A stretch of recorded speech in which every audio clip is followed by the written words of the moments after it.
అన్నప్రసాదం మాత్రం ప్రతి ఒక్కరు మర్చిపోకుండా అన్ని దానాల కన్నా కన్యాదానం గొప్పదని చెప్పారు స్వామి. మరి అన్ని మీరే చెప్తారంటారు. ఒక్కో రకం గుర్తుపడేది అన్నదానం.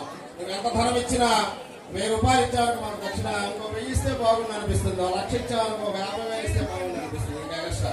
అందువల్ల ధనం ఎప్పుడు ముఖ్యం కాదు. భోజనం పెడితే కడుపు నిండా తిని హాయిగా ఆశీర్వదించే చాలు అనమ్మ అంటారు. అందువల్ల అన్న సందర్భం కూడా చాలా గొప్ప దానాల్లో కన్నా చాలా గొప్పది. విద్యాదానం కూడా చాలా గొప్పది. కనుక ఆ అన్నప్రసాదాన్ని స్వామివారి అన్నప్రసాదాన్ని అందరూ స్వీకరించి రామచంద్రమూర్తి అనుగ్రహానికి పాత్రలు కావాలని తెలియజేస్తూ ఒక 2 నిమిషాలు స్వామివారికి దండల మార్పిడి జరుగుతుంది. అందరూ కూడా కూర్చోవాలి. దండల మార్పిడి మేడం, దండల మార్పిడి మేడం. అయ్యా భజంత్రీలు వహించాలి. దండల మార్పిడి. అమ్మ అందరూ కూర్చోండి. వెళ్ళకూడదు మళ్ళీ.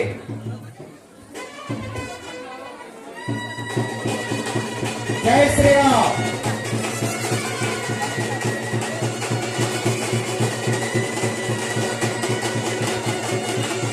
ఓం విష్ణు పరమపదం సదా సంగసోదయ దేవచక్షురాత్రో సత్ప్రాణోపన్యో జాగవాణం సస్సంధరే విష్ణు వ్యాపరమం పదో యో దేవా స్వాముభ్యో కర్మావోచనః హే సుధరేణోపాస్మహే నమో భగవతే రామచంద్ర పరమాత్మనే నమో నమః.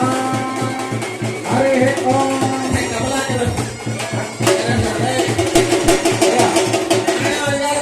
దండల మార్పిడి మేడం. అయ్యా మీరు వాయించేది అది కాదు. దండల మార్పిడి.